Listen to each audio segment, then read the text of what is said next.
मेरा नाम विजय है और मैं आज बहुत ही खुश हूँ क्योंकि आज मेरा फॉरेस्ट ऑफिसर के रूप में पहला दिन है।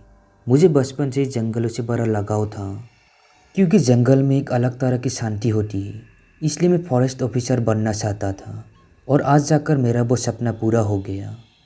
वैसे मेरी पोस्टिंग इंडिया के सबसे बड़े जंगलों में आने वाले जंगल में हुई है। मैं आज से ही अपनी ड्यूटी पर गया तो मुझे पता चला कि मुझे दिन की टाइमिंग वाली शिफ्ट में रखा गया है। मेरा सरकारी कमरा जो मुझे वन विभाग की तरफ से मिला है वो वन विभाग के चौकी से लगभग 1 किलोमीटर दूरी पर था। ड्यूटी ज्वाइन करने के कुछ घंटे बाद मैं अपने कुछ साथियों के साथ जंगल के पेट्रोलिंग के लिए निकल गया। मेरा आज का पूरा दिन इसी सब में बीत गया। फिर उसके बाद शाम को वन विभाग की गाड़ी ने मुझे मेरे कमरे तक छोड़ दिया। उसके बाद मैं कमरे के अंदर गया और अपना सामान वगैरह रख दिया। जब तक मैं खाना बना के खाया तब तक काफ़ी रात हो गई थी, इसलिए मैं सीधा अपने बिस्तर पर जाकर लेट गया। लेते लेते पता ही नहीं चला कि कब मेरी आँख लग गई।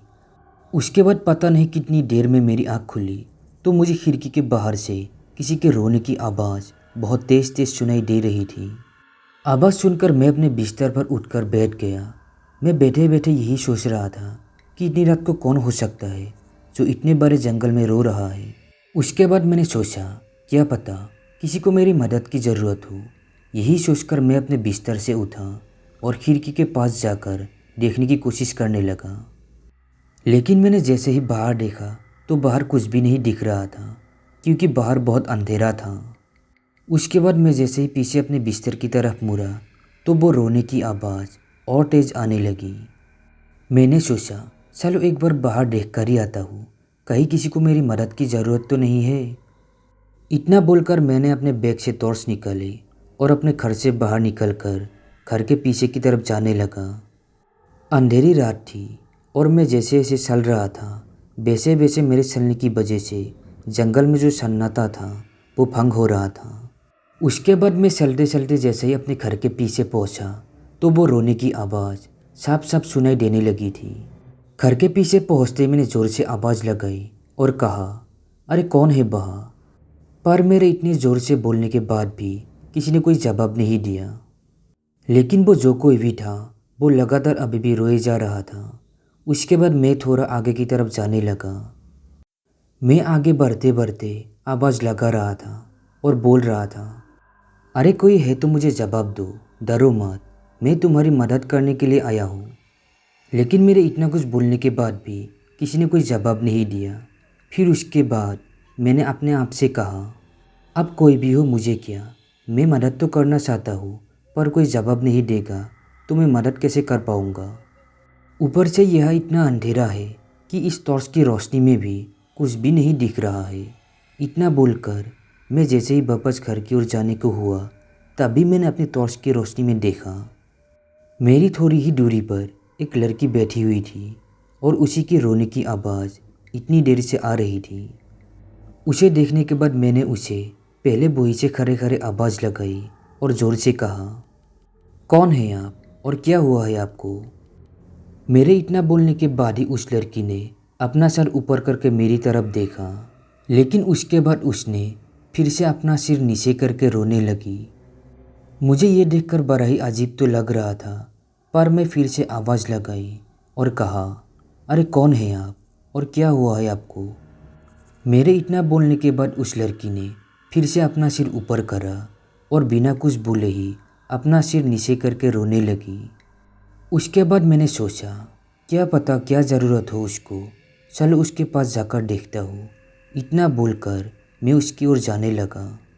उसके पास जाकर मैंने फिर से कहा, आप ठीक तो है, क्या हुआ है आपको? मेरे इतना बोलने के बाद उस लड़की ने फिर से अपना सिर ऊपर करा और अपने हाथ को ऊपर करके इशारा किया और रोते हुए कहा, वो देखो। इतना बोलकर वो लड़की अपना सिर नीचे करके फिर से रोने लगी। पर जिस तरफ उसने इशारा किया था उसके बाद मैंने जैसे ही उस तरफ देखा तो मेरी आंखें फटी की फटी रह गई। मेरे अंदर का सला हुआ खून मानो जम सा गया था क्योंकि मैंने देखा था कि जिस तरफ उस लड़की ने इशारा किया था उस तरफ उस लड़की की लाश पड़ी हुई थी। ये देखकर मेरे हाथ पैर डर के मारे कांपने लगे थे। फिर उसके बाद मैंने जैसे ही उस लड़की की तरफ देखा तो मानो मुझे ऐसा लगने लगा जैसे मेरा दिल अभी छाती फाड़कर बाहर आ जाएगा, क्योंकि मैंने देखा कि उस लड़की का चेहरा अब एकदम से भयानक सा हो गया है। उसका मुंह पूरा सफ़ेद और जगह जगह से फटा हुआ था। उसके पूरे शरीर में चोट लगी हुई थी जिससे खून निकल रहा था। मैं डरा हुआ तो ज़रूर था, पर मैंने उस समय हार नहीं मानी। मैं तुरंत पीछे की तरफ मुड़ा और अपने सरकारी कमरे की तरफ भागने लगा। मैं भागते भागते जैसे ही अपने सरकारी कमरे के पास पहुंचा तो मैंने देखा कि वो लड़की अब मेरे घर के गेट के पास खड़ी हुई थी। लेकिन मैंने मन में सोच लिया था कि चाहे अब कुछ भी हो जाए, पर मैं अब रुकूंगा नहीं। मैं जैसे ही आगे बढ़ते जा रहा था वैसे ही वो लड़की की हंसने की आवाज़ और तेज़ होती जा रही थी। लेकिन मैं जैसे ही उस लड़की के एकदम पास पहुंचा तो वो लड़की एकदम से गायब हो गई। उसके बाद मैं सीधा अपने कमरे में चला गया। मैं कमरे में चला तो गया था, पर मुझे अभी भी उस लड़की की रोने और हंसने की आवाज़ बाहर से लगातार आ रही थी। वो रात तो मैंने जैसे तैसे बिता ली, और अगले दिन जब मैंने सारी बात अपने वन विभाग के चौकी में अपने साथ वाले को बताई तो उन्होंने मुझसे कहा, अगर तुम्हें आगे से कभी भी वो आवाज़ आती है तो तुम उस आवाज़ को अनसुना करके सो जाना, फिर कुछ नहीं होगा। उसके बाद से मैंने ऐसा ही किया। मतलब मुझे रात में आवाज़ तो आती थी, पर मैं उस आवाज़ को अनसुना कर देता था, और आज भी अनसुना ही कर देता हूँ। तो दोस्तों, हमारी आज की ये कहानी कैसी लगी कमेंट में ज़रूर बताना। साथ ही मेरे चैनल को सब्सक्राइब ज़रूर करना।